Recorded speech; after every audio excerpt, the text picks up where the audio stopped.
In December 2008, an island in the English Channel held its first free election. 57 people stood for 28 seats. On an island with 474 voters, nearly 9 in 10 of them turned out.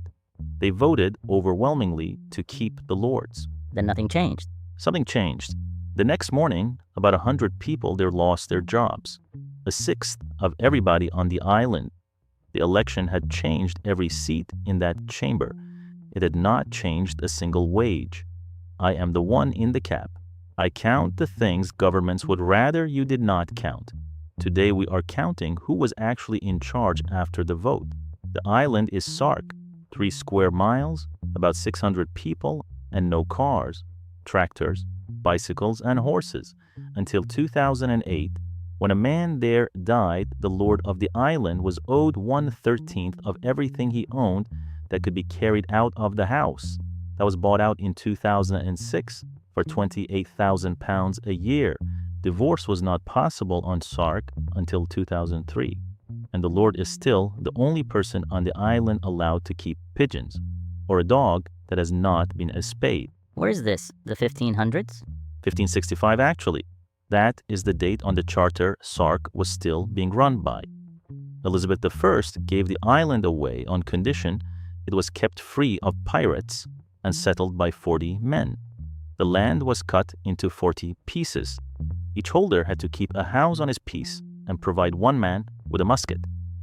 And the seats in the island's parliament came attached to those 40 pieces of land, not to the people, to the ground. If you rented, if you worked there, you had nothing.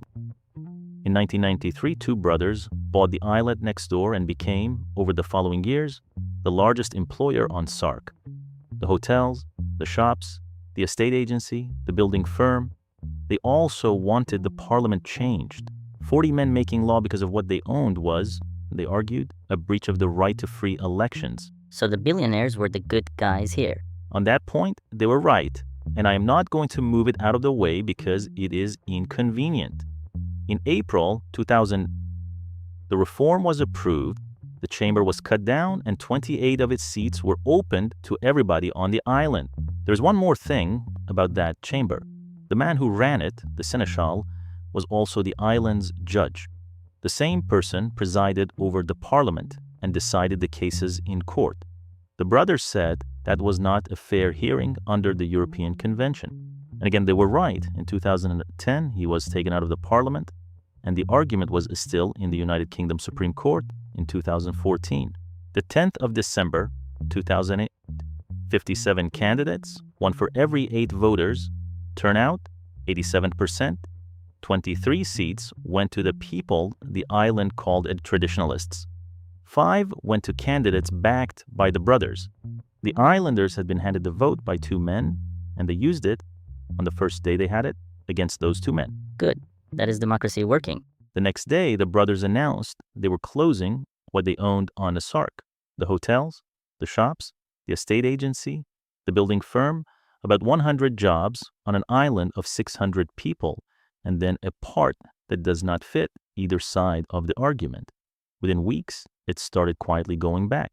Businesses reopened, people were taken back on. By January, much of it was running again. So it was not the destruction of an island, it was a demonstration of who could do it and of how long it took, about a day, and it did not stop there. In 2014, the brothers announced their 4 hotels on Sark would not open the following season. In 2017, they closed the vineyard and gave a reason: the island government's tax on alcohol. In 2022, it was opened up again. 14 years, the parliament was elected and re-elected that whole time. The island's economy opened and closed on a completely different schedule. So the lesson is, do not give people democracy? One thing before the point: if you have got this far, you already like this kind of counting, subscribe, and the next one finds you on its own.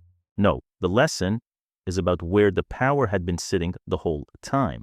For 443 years, power on Sark was land, 40 pieces of it with the seats attached.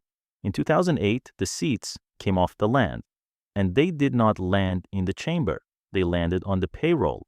We are taught that democracy is the thing ordinary people demand and the powerful resist. On Sark, the powerful demanded it, the people resisted it, and the morning after it arrived, everyone found out that the chamber was not where the island was governed from. That is one tiny island. In 2003, another small European country held a referendum on how much power one man should have. 64% voted to give him more. Different island, same direction. So when somebody tells you a place is democratic because there was a vote, ask the harder question. Not whether people voted. Ask who signs their wages. Subscribe and the next count finds you. And if this one was worth your time, the like button is the one vote here that weighs exactly the same for everybody.